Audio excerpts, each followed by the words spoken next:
नमस्ते दोस्तों, मैं मोनिका आप सभी का जेआरएफ एज पर स्वागत करती हूँ। आई होप आप सभी बहुत अच्छे होंगे और अपने जीवन में बहुत अच्छा कर रहे होंगे। जैसा कि आप सबको पता है, हमारी प्रीवियस ईयर क्वेश्चन पेपर की सीरीज चली हुई है, जिसकी आज क्लास है 8th।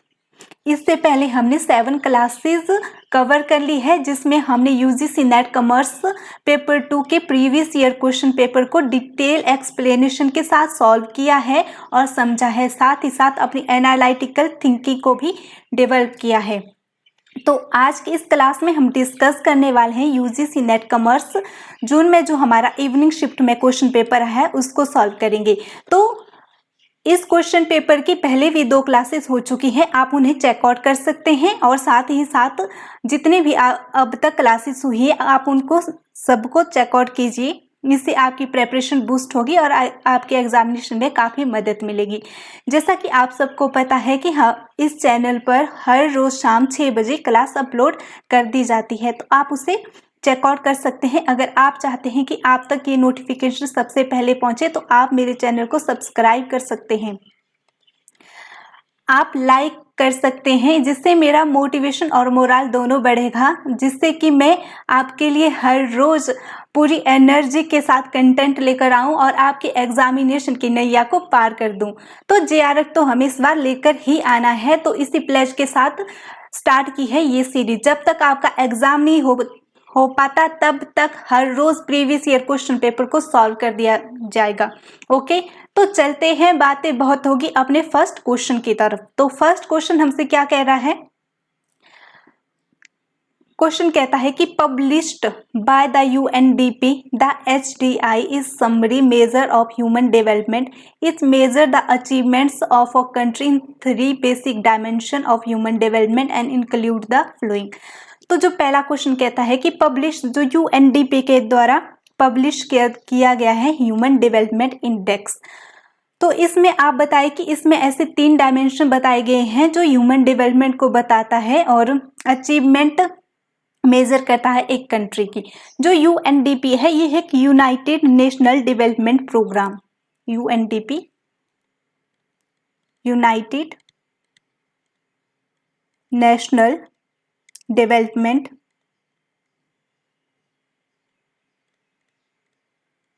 प्रोग्राम,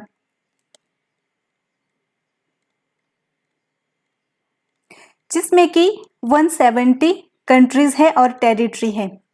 तो इसका मेन वर्क है पॉवर्टी को कम करना और रिड्यूस इनइक्वालिटी थ्रू, रिड्यूस करता है इनइक्वालिटी को, इनइक्वालिटी थ्रू सस्टेन डेवलपमेंट के थ्रू।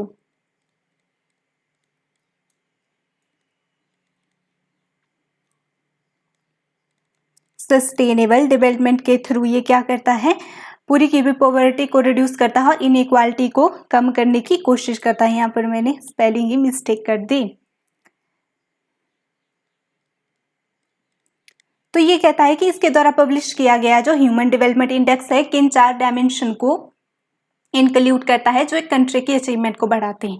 तो जैसे हम पहले क्वेश्चन को पढ़ लेते हैं, तो standard of living, income and occupation है इसके डायमेंशन, या फिर एजुकेशन, ऑक्यूपेशन एंड हेल्थ है, या फिर health, education and standard of living, poverty, health है और स्टैंडर्ड ऑफ लिविंग। अगर हमें क्वेश्चन नहीं भी आता तो भी हम इसका आंसर कैसे दें? तो इस कला को ही हमें सीखना है एग्जामिनेशन हॉल में जाने से पहले। पहला ऑप्शन क्या कहता है? Standard of living, income. ये दोनों एक दूसरे को कॉन्ट्राडिक्ट कर दे। अगर इनकम अच्छी होगी तो स्टैंडर्ड ऑफ लिविंग अच्छा होगा, तो ऐसा तो नहीं होगा कि इन दोनों के लिए अलग अलग डायमेंशन दिया होगा, ये तो एक ही डायमेंशन के अंदर आएंगे, तो ये हो जाएगा गलत। हमें पता है कि स्टैंडर्ड ऑफ लिविंग एक बहुत इंपॉर्टेंट डायमेंशन है जो एक कंट्री की अचीवमेंट को मेजर करता है। तो जहां पर standard of living, option B में तो स्टैंडर्ड ऑफ लिविंग है ही नहीं, तब ऑप्शन बी को भी हम नेग्लेक्ट कर देते हैं। तो ऑप्शन सी की तरफ चलते हैं। बोलता है कि हेल्थ, एजुकेशन और स्टैंडर्ड ऑफ लिविंग, और फोर्थ बोलता है poverty, health and standard of living. यहाँ क्या बात की है? जो अचीवमेंट के बारे में बताता है। अगर कोई कंट्री पुअर होगी तो वो क्या उसकी अचीवमेंट को बताएगी, तो ऑप्शन डी तो पहले ही हम निग्लेक्ट कर देते हैं, उसको एलिमिनेट कर देते हैं। तो हमारे पास ऑप्शन बच जाता है ऑप्शन सी। तो health, education and standard of living 3 dimension है एचडीआई इंडेक्स के, जिनको पब्लिश किया गया है यूनाइटेड नेशनल डेवलपमेंट प्रोग्राम के थ्रू।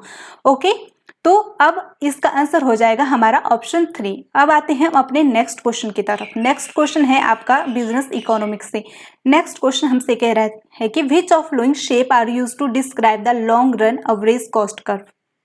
इसमें से आपको बताइए कि कौन सी शेप है जो डिस्क्राइब करती है long run average cost curve को। तो ऑप्शन 1 है हमारे पास S shape, L shape, V shape, U shape and W shape. जैसा कि हमने अगर बिजनेस इकोनॉमिक्स पढ़ा है तो उसमें हम दो ही शेपों के बारे में पढ़ते हैं, एक पढ़ते हैं हम एल शेप के बारे में, एक पढ़ते हैं यू शेप के बारे में।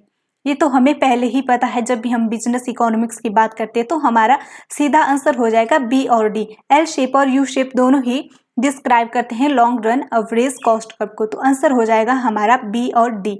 तो इसको समझना है कि long run average cost curve क्या होता है। लॉन्ग रन एवरेज कॉस्ट बताता है कि जैसे जैसे आउटपुट का लेवल बढ़ेगा,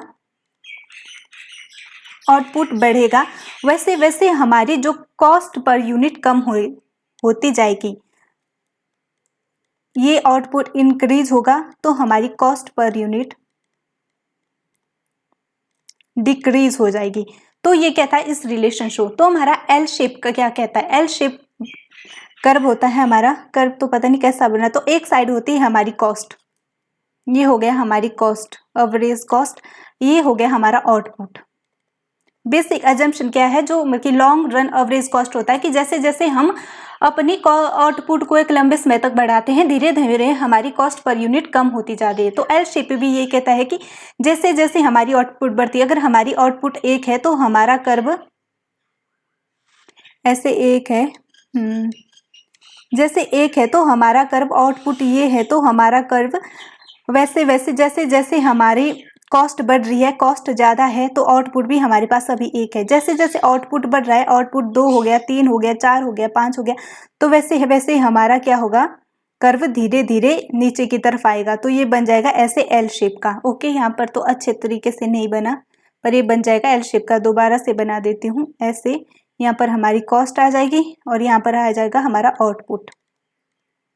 तो कहता है कि जैसे जैसे हमारा आउटपुट बढ़ेगा, आउटपुट 1, आउटपुट जैसे 2 हो गया, 3 हो गया, तो धीरे धीरे हमारी कॉस्ट नीचे की तरफ आएगी और एल शेप वो ले लेगी। ओके, तो ये हमारा एल शेप। उसके बाद आता है यू शेप। यू शेप हमारा 2 डायमेंशन पर काम करता है, एक करता है इकोनॉमिक ऑफ स्केल की तरफ, इकोनॉमिक्स ऑफ स्केल,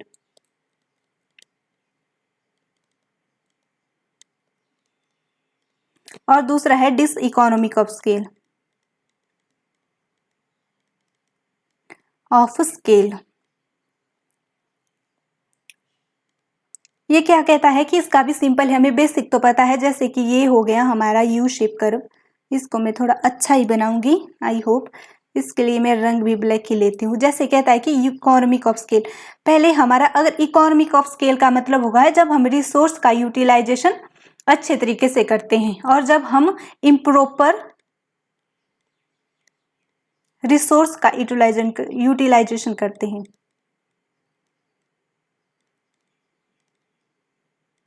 जब हम अच्छे से रिसोर्स का प्रॉपर यूटिलाइजेशन ऑफ रिसोर्स करते हैं तो उसे इकोनॉमिक ऑफ स्केल कहते हैं। जब हम अच्छे तरीके से रिसोर्स को यूटिलाइज नहीं करते तो उसे डिस इकोनॉमिक ऑफ स्केल कहते हैं। कहते हैं कि जब इकोनॉमिक ऑफ स्केल होता है, हम रिसोर्स को अच्छे तरीके से यूज करते हैं, तो ये हमारी कॉस्ट आएगी, तो ये आउटपुट आ जाएगी। जब हम रिसोर्स का अच्छी तरह से यूज करते हैं, जैसे जैसे हमारा आउटपुट बढ़ता है, आउटपुट बढ़ेगा, वैसे वैसे हमारी कॉस्ट नीचे आएगी। और बाद में एक लेवल के बाद क्या हो जाता है, ऑर्गेनाइजेशन में डिस इकोनॉमिक्स ऑफ स्केल आ जाता है, जिसकी वजह से आउटपुट हम जितनी बढ़ाए हमारी कॉस्ट स्टार्ट हो जाती है बढ़ना, due to improper use of. ये हो गया हमारा डिस इकोनॉमिक्स ऑफ स्केल, और ये होता है हमारा इकोनॉमिक ऑफ स्केल की वजह से, ऑफ स्केल। आई होप आपको ये समझ आ गया होगा। और जो हमारी रेस्ट बच जाता है हमारा एस शेप, इसको मैं अगली स्लाइड में आपको अच्छी तरीके से बताती हूँ। जो हमारा एस शेप है और जो हमारा वी शेप है, ये सारे हैं, जो 3 है डब्ल्यू शेप, ये है हमारे मैक्रो इकोनॉमिक्स से संबंधित।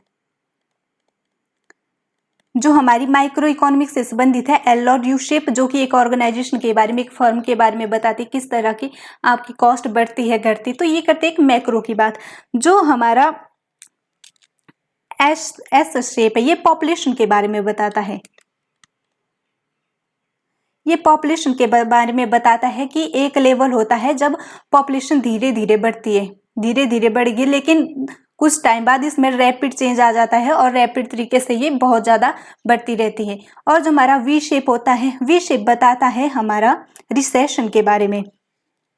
जो भी वी शेप है ये बताता है कि हमें कैसे रिसेशन को एग्जामिन करना है, रिकवर करना। इस तरह ये होता है हमारा कर्व, जैसे ऐसे आ गया, ये ऐसे आ गया, ऐसे आ रहा है, जैसे स्टॉक मार्केटिंग में होता है ऐसा ही तो उसमें भी कर्व बनता है ना, तो रिसेशन को मापने के लिए बनाया जाता है। तो ये क्या करता है, वी शेप इसका नाम इसलिए है कि ये एक जो हमारा रिस्क है उसको शार्प इसको रिकवर कर लेती है एकदम। जैसे कि वी एक पिक है, यहाँ से हमारा और हमारा जितना भी है रिस्क यहाँ पर पहुंचती है, अब उसको रिकवर करना है शार्प तरीके से, हम उसी पीक पर दोबारा से पहुंच जाते हैं। तो ये होता है, हम किस में क्या करते हैं, रिसेशन आ गया, रिसेशन को हमें रिकवर कर लिया और दोबारा से उसी पीक पर बढ़ गए, तो इसलिए इसको वी शेप कहता है। जो डब्ल्यू शेप है ये इसका एडिशनल है, इसी की हम बात करें तो एक एडिशनल है हमारा, ये बन गया।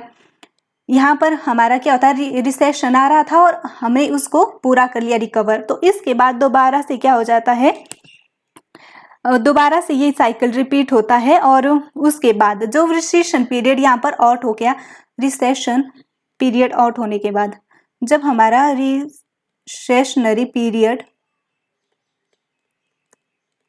आउट हो जाता है, उसके बाद आता है हमारा डब्ल्यू शेप कर्व। जैसे कि ये तो हमारा यहाँ तक बन गया, अब दोबारा से ये बन जाएगा दोबारा से, क्योंकि हमारी जो भी है वो एक साथ तो नहीं रहता, फ्लैक्चुएट होता रहता है। अगर हमने दोबारा से रिसेशन को रिकवर कर लिया तो दोबारा से नीचे जाएगा, दोबारा से ऊपर आएगा, तो ये बन जाएगा डब्ल्यू। जो डब्ल्यू है इसका यूज किया जाता है मैक्सिमम हमारा, जैसे इंडस्ट्रियल आउटपुट के लिए, ग्रॉस डोमेस्टिक प्रोडक्ट के लिए, जीडीपी के लिए यूज किया जाता है डब्ल्यू। तो डब्ल्यू को यूज करते हम रखते से जीडीपी के लिए यूज किया जाता है, और इंडस्ट्रियल आउटपुट और एम्प्लॉयमेंट के लिए यूज किया जाता है डब्ल्यू को। इसमें एम्प्लॉयमेंट लिख दो। वैसे इससे क्वेश्चन नहीं आगे आएंगे क्योंकि ये हमारे सिलेबस का पार्ट नहीं है, हमारे सिलेबस का पार्ट ओनली माइक्रो इकोनॉमिक्स ही है, जिसमें हम पढ़ते हैं बिजनेस इकोनॉमिक्स। ओके, तो ये तो मैंने आपकी नॉलेज के लिए यहाँ पर पढ़ा दिया, ग्रॉस डोमेस्टिक प्रोडक्ट। ओके, अब आई होप ये क्वेश्चन आपकी माइंड में अब पूरी तरह क्लियर हो गया होगा। तो नेक्स्ट क्वेश्चन की तरफ चलते हैं। नेक्स्ट क्वेश्चन है हमारा, ये है हमारा टीडीएस से। ये कहता है कि पर्सन नॉन रेजिडेंट इंडियन से कितना टीडीएस कलेक्ट किया जाएगा, रेट ऑफ टीडीएस दिए गए। तो सबसे पहले एक डिविडेंड इनकम पर टीडीएस कितना होगा, ऑप्शन बी है on the income by way of short term capital gain refer in, जो सेक्शन 111(1) में जो भी शॉर्ट टर्म कैपिटल गेन है उन पर टीडीएस कितना लगेगा। TDS on income by way of winning from horse race, अगर हम हॉर्स रेस से जो इनकम अर्न करते हैं उस पर हमारा टीडीएस क्या लगेगा। या ऑप्शन डी है on the basic by way royalty और fee for technical service payable by the government.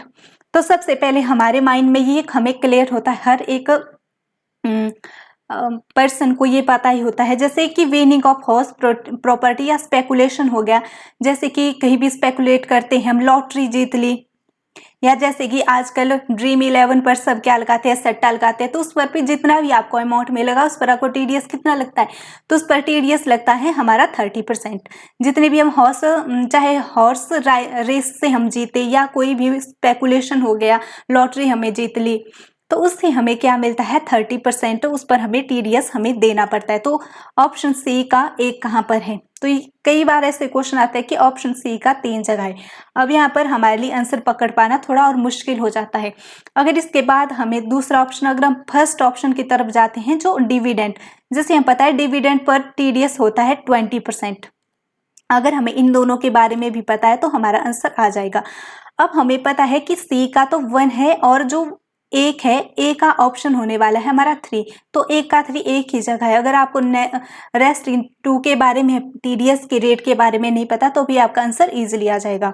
तो अब हम पढ़ते क्या होता है, basic short term capital gain referred in the section 111(1) के अंतर्गत, तो इसका है 4, इस पर आपको टीडीएस करना 15%, और जितनी भी टेक्निकल सर्विस आप पे करते हैं बाय गवर्नमेंट तो उस पर लगता है आपका टीडीएस 10%। तो हमारा आंसर हो जाएगा ऑप्शन 3। तो अब नेक्स्ट जितने भी टीडीएस है ना, आपको टीडीएस के पूरे रेट पढ़कर ही जाने हैं, क्योंकि जैसे हम मानते हैं जो हमारा टीडीएस हो गया, कैरी फॉरवर्ड हो गया, क्लबिंग ऑफ इनकम हो गया, ये ऐसे इंपॉर्टेंट, एग्रीकल्चर हो गया इंपॉर्टेंट टॉपिक है, या और डिडक्शन हो गया, ये सारे इंपॉर्टेंट टॉपिक है जहाँ से हर एक पेपर में क्वेश्चन पूछे जाते हैं, तो इनको आपको पढ़कर जाना है। और उसके बाद आता है हमारा क्वेश्चन 24, ये है हमारा इंटरनेशनल बिजनेस से संबंधित। तो ये क्वेश्चन कहता है in order to protect domestic industry, हम क्या करना चाहते हैं, डोमेस्टिक इंडस्ट्री को प्रोटेक्ट करना चाहते हैं। Trade restriction are often been allowed and justified to counteract which of following dumping strategy. अगर हमने डोमेस्टिक इंडस्ट्री को प्रोटेक्ट करना है तो निम्नलिखित में से हमने किस प्रकार की डंपिंग प्रैक्टिस को कॉन्ट्रैक्ट करना है, मतलब कि हमें रोकना है, राइट। तो सबसे पहले हमें इनका मीनिंग, जो प्रिसिस्टेंट डंपिंग होती है, और सेकंड ऑप्शन को देखिए प्रीडेटोरी डंपिंग, और थर्ड है स्पॉर्डिंग डंपिंग, और है थर्ड है रिजर्व डंपिंग। जो सबसे पहले डंपिंग है, इसका अर्थ क्या होता है, इसका अर्थ होता है कि पहले डंपिंग क्या होता है कि हमारे पास है, हम एक्सपोर्ट करते हैं अपने जितने भी गुड्स होंगी, राइट। अपने जहाँ पर इंडिया से किसी चीज को एक्सपोर्ट किया जाता है, यहाँ पर इसका प्राइस क्या होगा, हाई होगा, और जहाँ को हम बेच रहे हैं, मतलब कि एक्सपोर्ट कर रहे हैं, दूसरी कंट्री में जा रहे हैं, तो वहाँ उसका प्राइस क्या कर देंगे, हम बिल्कुल कम कर लेंगे।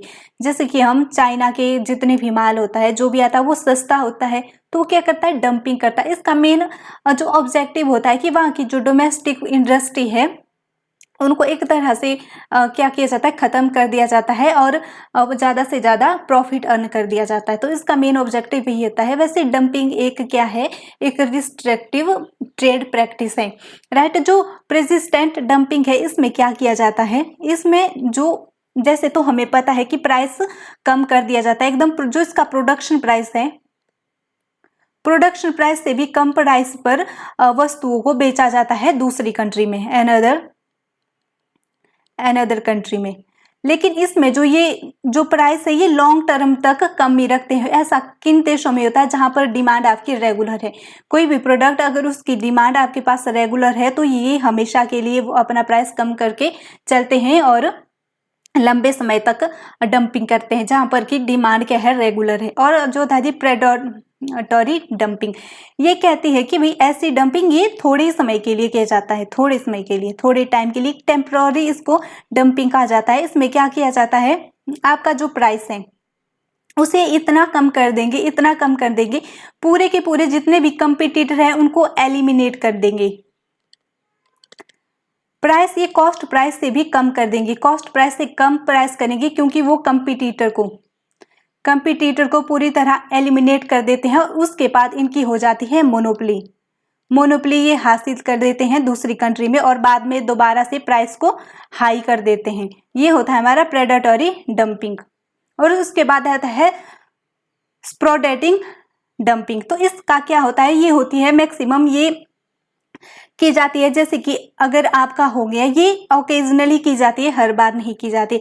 जैसा कि अगर नई तकनीक आ गई, नई तकनीक से जो आपके प्रोडक्ट है वो हमें पता है कि 2 महीने बाद इनकी वैल्यू मार्केट में 0 हो जाएगी, तो इसी के लिए विदेश में जाके इनको एक्सपोर्ट किया जाता है और कम दामों में बेचा जाता है, ताकि कम से कम इससे थोड़ा सरप्लस तो हम प्राप्त कर सकें। और जो रिवर्स डंपिंग होती है, ये इसका उल्टा होता है कि अपने देश में तो हम कम प्राइस में बेचेंगे, लेकिन एक्सपोर्ट करेंगे हम हाई प्राइस में, दूसरी कंट्री में हाई प्राइस में, जो कि वैसे बहुत कम होता है, लेकिन इस तरह का इसका मीनिंग होता है। आई होप ये आपको समझ आ गया होगा। अब हम नेक्स्ट जाते हैं अपने क्वेश्चन 25 की तरफ। 25 है identify the correct sequence of leadership development process as adopted by Anderson consulting. जो एडरसन कंसल्टिंग के द्वारा एक लीडरशिप को बनाने के लिए जो प्रोसेस है उसको एक सीक्वेंस में लगाई। जो सबसे एडरसन कंसल्टिंग है, ये क्या कहता है, जो लीडरशिप है ये एक स्किल है, लीडरशिप इज स्किल, और इसको कैन बी लर्न थ्रू, और इसको लर्न किया जा सकता है और डिवेल्प किया जा सकता है। इसको लर्न किया जा सकता है एंड डिवेल्प किया जा सकता है। ये कहता है एडरसन। तो जैसे हम ऑप्शन को पढ़ते, सबसे पहले ऑप्शन है coach executive term on individual leadership and effective team work, कि हम एग्जीक्यूटिव टर्म से क्या करें, individual leadership and effective team work को एग्जीक्यूट करें। सेकंड हुआ असेस ऑर्गेनाइजेशन डायरेक्शन, की ऑर्गेनाइजेशन किस तरफ जा रहा है उसको असेस करें, करंट स्ट्रेटजी किस स्पीड से जा रही है उसको देखें, end result to be achieve, जिसको हम रिजल्ट को अचीव कर सकते हैं। यहाँ पर आपको थोड़ी स्पेलिंग एरर होगी, ये मैंने क्वेश्चन यहाँ पर जानबूझ के ऐसे रखा है, ये नेटा के द्वारा ही किया गया। जब ये क्वेश्चन पेपर आया था तो ये सारी स्पेलिंग मिस्टेक वहीं पर थी। तो कई बार हो सकता है कि एग्जाम में स्पेलिंग ऐसी मिस्टेक आई हो, फिर भी आपको उसको ध्यान से पढ़ना है और समझना है। ओके, जैसे एक स्पेलिंग होगी मिस्टेक, ये तो नहीं है सन्नीफ, और ये भी यहाँ पर अचीव्ड होगा, ये नहीं। और क्रिएट इफेक्टिव कम्बिनेशन, कम्बिनेशन क्या होता है यहाँ पर भी, कम्बिनेशन मतलब कि इफेक्टिव कम्बिनेशन स्ट्रेटजी फॉर की इन्फ्लुएंस डायरेक्टर, यहाँ पर डायरेक्टर शेयर होल्डर एम्प्लॉयड, ये मतलब कि सबसे एक इफेक्टिव कम्बिनेशन या फिर हम कम्बिनेशन या फिर कम्युनिकेशन स्ट्रेटजी हमें बनानी है जिससे हम इन्फ्लुएंस कर सकते हैं डायरेक्टर को, शेयर होल्डर को और एम्प्लॉय को। उसके बाद आता है D, coach individual exclusive perform behaviour along communication, या फिर 5 assess organisation culture dynamic require shift and action leader to charge them culture, action को मर्ज किया जाएगा और leader to charge them culture. तो सबसे पहले हम क्या करते हैं, जो एडरसन कंसल्टिंग वो कहता है कि सबसे पहले आप ऑर्गेनाइजेशन को असेस करो।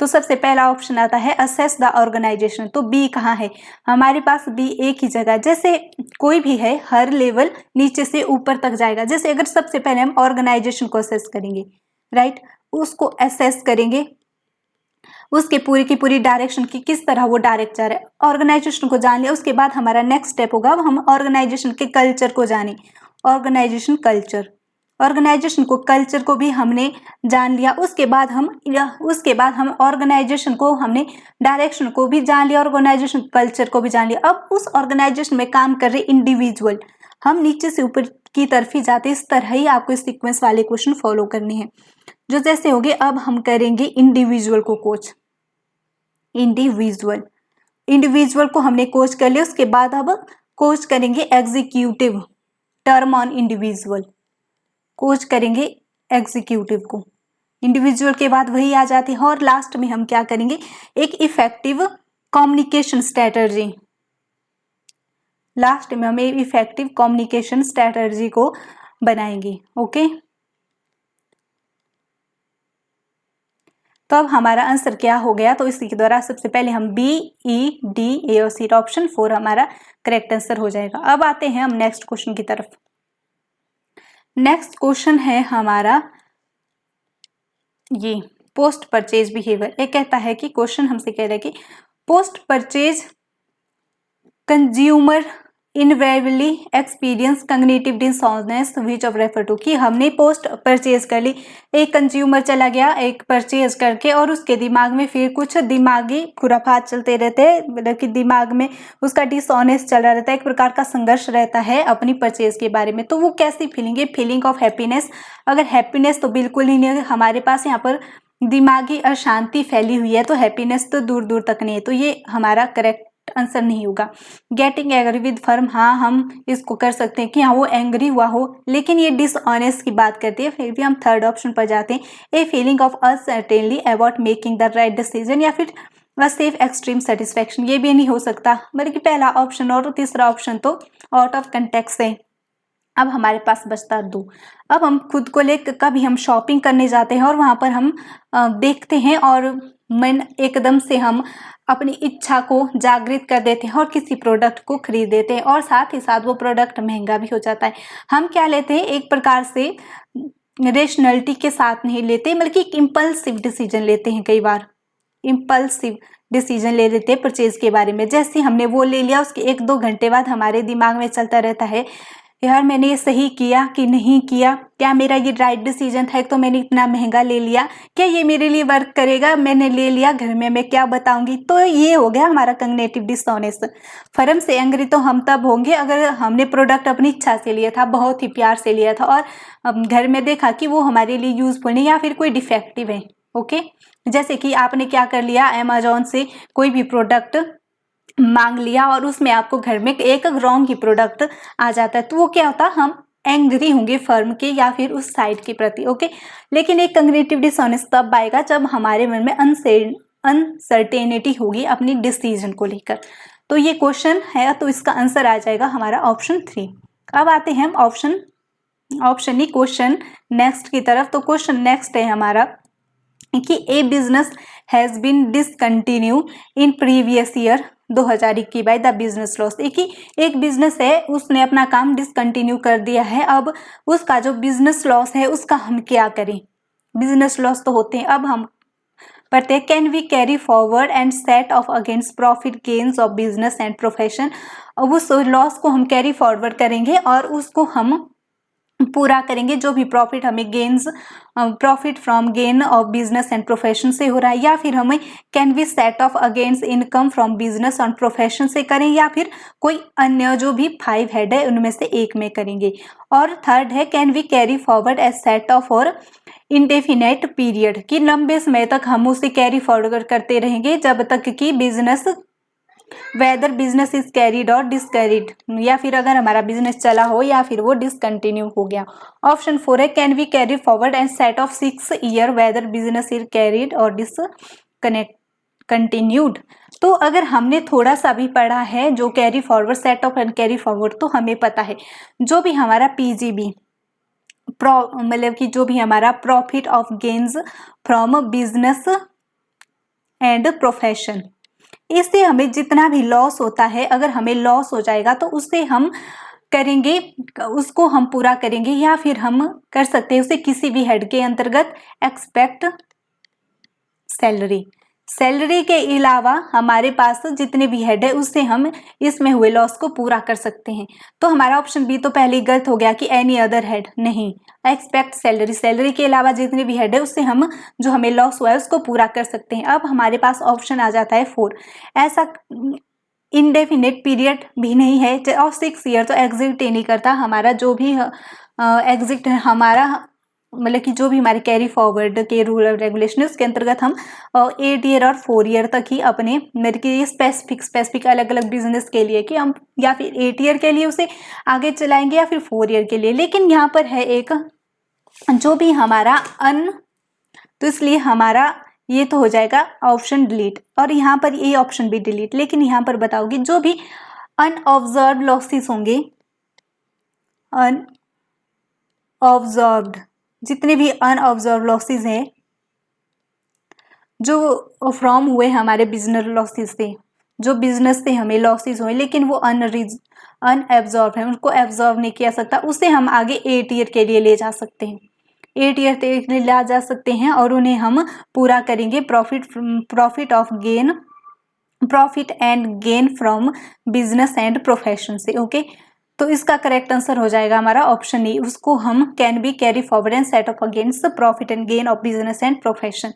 अब आते हैं हम नेक्स्ट क्वेश्चन की तरफ। नेक्स्ट क्वेश्चन हमारा बात करता है, क्वेश्चन को पहले पढ़ लेते हैं, which are the correct regulatory provision for foreign bank operation in India. इसे रेगुलेटरी प्रोविजन हमसे पूछेंगे है जो foreign bank operation in India, जो फॉरेन बैंक का जो ऑपरेशन हो रहा है इंडिया में उसके रेगुलेटरी के बारे में पूछा गया है। तो सबसे पहले they are incorporated in India and have their head office in foreign country, कि ये बने तो इंडिया में है लेकिन इनका हेड ऑफिस कहाँ है, फॉरेन में है।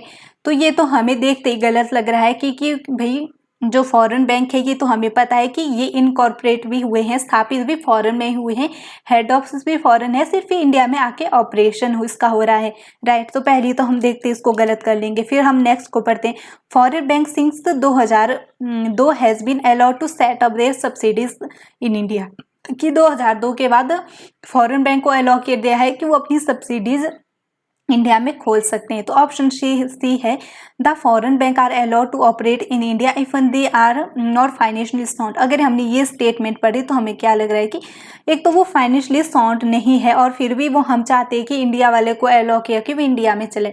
तो ये तो हमें पहले ही लगती है कि क्या इम्पल्सिव सी स्टेटमेंट है, ये तो इसका आंसर नहीं हो सकता। अब हम डी तक चलते हैं, they have to operate according to banking regulation India. हाँ, ये भी हमें कहीं ना कहीं सही लग रहा है। और RBI approve the foreign bank which are present in India could open their branches. अब हमें पहले लग गया था कि ए तो इसका आंसर नहीं होता, जहाँ पर ए है उसको हटा दो, हमारा ऑप्शन ए हट गया, बी हट गया। अब हमें पता है कि सी, जहाँ पर सी होगा, सी बिल्कुल नहीं होता, सी को हटा दो, तो ऑटोमेटिकली आपका आंसर आ गया ऑप्शन 3। तो इसी टेक्निक के थ्रू, एलिमिनेशन टेक्निक के थ्रू आपको आंसर निकालना है, तब आपका आ गया ऑप्शन 3। जैसे कि अगर हम बात करें, जो भी हमारे फॉरेन बैंक है 2002 के बाद इनको ऑथराइज कर दिया गया है कि अपनी सब्सिडरी को खोल सकते हैं, और जो आरबीआई ने अप्रूव कर दिया है कि अपनी ब्रांचेस ओपन कर सकते हैं, और इनको काम करने पड़ेगा जो भी हमारा बैंकिंग रेगुलेशन एक्ट 1949 के अंतर्गत। और जो इंडिया में प्रेजेंट में 45 फॉरेन बैंक्स हैं और इनके आगे 300 ब्रांचेस हैं। ओके, तो ये क्वेश्चन हो गया हमारा। अब हम आ जाते हैं अपने नेक्स्ट क्वेश्चन की तरफ। नेक्स्ट क्वेश्चन, तो इसका आंसर क्या हो गया, ये हमने निकाल दिया था। इसका नेक्स्ट हम पढ़ते हैं अब आगे की तरफ, क्वेश्चन नंबर 29। तो क्वेश्चन नंबर 29 हमसे कह रहा है कि which of the following are necessary characteristics of modern selling, कि आजकल जो हम सेलिंग कर रहे हैं उसमें कौन कौन सी कैरेक्टरिस्टिक्स जो होनी चाहिए अगर हमें एक अच्छी सेलिंग करनी है। तो सबसे पहले ऑप्शन है डाटाबेस एंड नॉलेज मैनेजमेंट, हमें डाटाबेस के बारे में नॉलेज मैनेजमेंट अच्छी होनी चाहिए। ब्रांड एक्सटेंशन या फिर customer relationship management, segmentation, targeting and positioning, या फिर satisfy need and adding value. सबसे पहले हमें क्या होना है, जब भी क्वेश्चन आता है तो कहीं ना कहीं हमें डिफ्रेंशिएट करना आना चाहिए। दो कैटेगरी में बांट दो क्वेश्चन। जैसे हमें ब्रांड एक्सटेंशन लग रहा है कि सेलिंग का काम नहीं हो सकता, ब्रांड एक्सटेंशन तो प्रोडक्शन वाले करेंगे, वो एक नया ब्रांड लेकर आएंगे, पूरा का पूरा मैनेजमेंट का एक काम है। मैनेजमेंट का काम है कि हमें अब अलग ब्रांड बनानी है, एक्सटेंड करना है, राइट। अब आता है हमारा सेगमेंटेशन, टारगेटिंग, पोजीशनिंग, ये सारे काम तो मार्केटिंग के अंतर्गत आते हैं, ये सारे आते हैं सेलिंग से पहले। हाँ, पहले सेगमेंट बनाएंगे कि भाई हमारा कौन सा सेगमेंट, किस सेगमेंट में अपने किन लोगों को हम अपना प्रोडक्ट बेचेंगे, तो उसके अंतर्गत प्रोडक्ट बनाएंगे, फिर टारगेट करेंगे, फिर पोजीशनिंग करेंगे अपनी, उसके बाद सेलिंग आता है, राइट।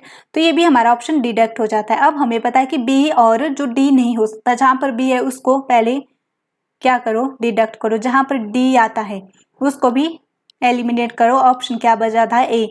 अब एग्जाम में आपको पढ़ने बैठो तो इन दोबारा से आप पढ़ोगे, या फिर ऐसे अगर आपको 100% जिसके बारे में पता आप सीधा जा सकते हैं। जैसे हम पता है डाटाबेस नॉलेज मैनेजमेंट, जैसे कि आप बड़े बड़े मॉल्स में जाते हैं, जैसे विशाल मेगा मार्ट है, उसमें क्या होता है, जब भी आप काउंटर पे जाते हैं बिल पे करने के लिए, बड़े बड़े मॉल्स में आपका फ़ोन नंबर लिया जाता है।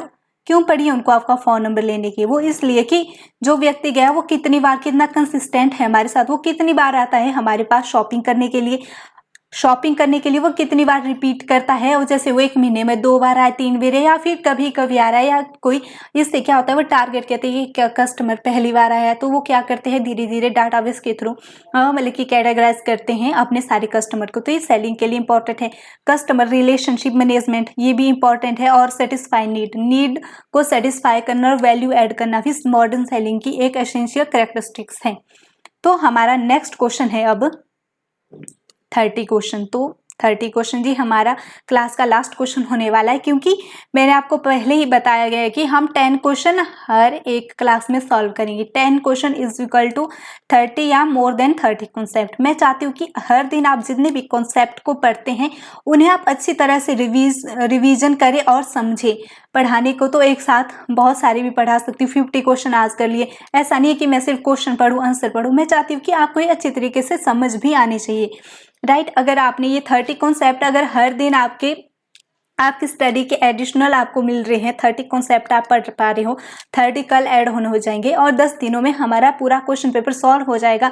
अगर आप 100 क्वेश्चन करते हो, 100 मल्टीप्लाई अगर आप 30 कर रहे हो, तो बताओ कि 3000 कॉन्सेप्ट पूरे हो जाते हैं, क्योंकि हर क्वेश्चन में एक अलग कॉन्सेप्ट मिलने को। जैसे एक क्वेश्चन ही देख लो, एक क्वेश्चन में 4 ऑप्शन होते हैं, कई बार ये 4 ऑप्शन अलग अलग चीजों से संबंधित होते हैं। जैसे हमने पढ़ा एल शेप, वो कर्व वाला, उसमें जितने भी कर्व थे 5 कर्व थे और अलग अलग थे, अलग अलग चीजों से रिलेटेड। तो एक क्वेश्चन में आपको 5 कॉन्सेप्ट भी मिल सकते हैं, पढ़ने के लिए 2 भी।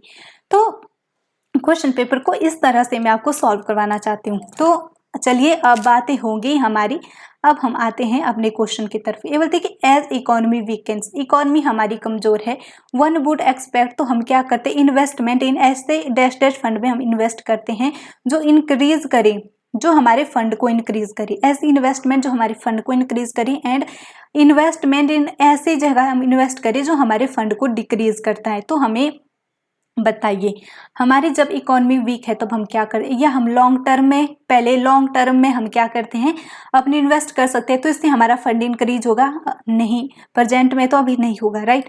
इक्विटी में करें, सबसे पहले हम पहले ऑप्शन को इक्विटी में करें, इक्विटी भी हमारा लॉन्ग टर्म में नहीं, हम इक्विटी में यहाँ पर तो नहीं कर सकते, हमारा फंड हमें इंक्रीज नहीं कर सकते, लेकिन हाँ इन्वेस्टमेंट इन इक्विटी में करेंगे तो फंड हमारा डिक्रीज जरूर हो जाएगा, राइट।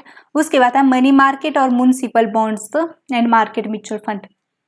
तो जैसे जो मार्केट म्यूचुअल फंड होते हैं ये होते हैं शॉर्ट टर्म के लिए, जो हमें शॉर्ट टर्म लिक्विडिटी प्रोवाइड करते हैं, जैसे कि एक तो ये बहुत ज़्यादा लिक्विड होते हैं और उसके बाद ही हमें शॉर्ट टर्म होते हैं जो एकदम से हमें लिक्विडिटी प्रदान करते हैं। इससे क्या हो जाता है, अगर हमारी इकोनॉमी वीक है तो हमें, अगर हम मनी मार्केट म्यूचुअल में इन्वेस्ट करते हैं तो हमारा फंड इंक्रीज हो जाएगा, और ऑप्शन बी अगर हम इक्विटी में करते हैं तो फंड डिक्रीज हो जाएगा, राइट।